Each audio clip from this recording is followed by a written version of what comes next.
King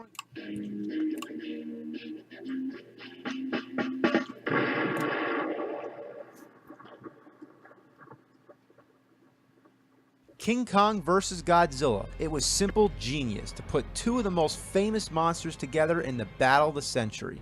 It was the American monster against the Japanese monster. It was the East versus the West. And on top of that, this is also the first time both monsters appeared in color. Now, Godzilla had been in hibernation for 7 years, but Kong hadn't been in a film since 1933, and now it was 1962, so it was really about time for him to make a comeback.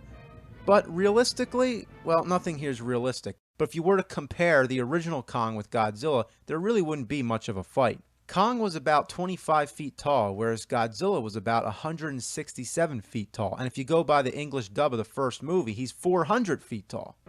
Besides, regular machine gun bullets from some planes was enough to kill Kong, but Godzilla gets hit by bullets, bombs, and missiles all the time. He's indestructible. Oh, and another thing, he breathes fire, so it's really not fair. But even more hard to believe, it was originally going to be Godzilla vs. Frankenstein. So, scrapping the idea of the classic stop-motion effects, which are costly and time-consuming, Toho made Kong into a rubber suit and beefed him up to Godzilla's size. But at the end, the two monsters duke it out on the slopes of Mount Fuji. It's awesome. Kong throws rocks. Using his tail, Godzilla flips one of them back. The fire definitely poses a threat, but Kong keeps coming. He's clearly the underdog of the fight. He gets his face smashed right into a rock, and every time he gets up, Godzilla puts him back down. Then there's the drop kick, which is the only bit of stop motion in the movie. Well, it's really not a fair fight. That is until Kong gets struck by lightning. Yeah, I forgot to tell you that. Lightning makes him stronger. Another indication that he was originally meant to be Frankenstein. But anyway, this is where the fight really starts. My favorite part is when Kong takes a tree and shoves it down Godzilla's throat. That's hilarious. Should have shoved it up his ass. Then there's this part where they look like two hand puppets. It's great. Now, for years, there was a rumor that there were two endings for the film. Supposedly, in the Japanese version, Godzilla wins, and in the American version, Kong wins. This has been documented in books, and remember, this was before the internet. So, yes, as a kid, I used to go to the library and read about Godzilla.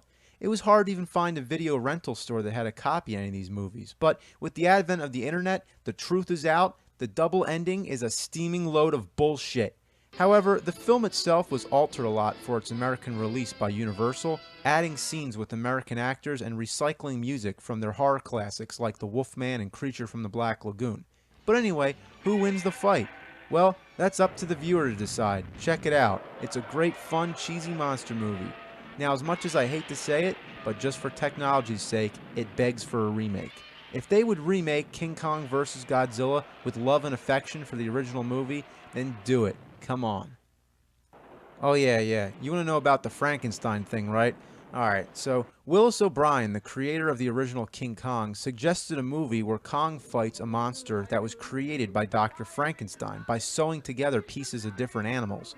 But before production, Toho decided to change Frankenstein to Godzilla. But without wasting the idea, Toho actually made Frankenstein Conquers the World, featuring a Godzilla-sized Frankenstein monster who fights another creature named Baragon. They even made a sequel called War of the Gargantuous, another cult classic about two hairy-ass monsters that fight to the death. Supposedly they spawned from pieces of the Frankenstein monster or something like that, but all references to Frankenstein were deleted in the final film. Now, the Frankenstein monster came from Germany, so I bet that it was pretty disappointing for German fans to see mention of their monster removed from the film. So, I don't know how much of this is true, but from what I've gathered, the German release of the film reinstated Frankenstein in the plot, and not only that, but in several of the Godzilla films they explain that the monsters that Godzilla fights are all created by Frankenstein. And that Jet Jaguar is actually supposed to be King Kong in a robot suit. But anyway, we got a while before we start talking about Jet Jaguar. I mean, there's a lot of stuff coming, and this is just Godzilla. I'm not even going to go talk about Gamera yet or anything like that, and I could talk about this stuff for hours. I mean, I just love this shit.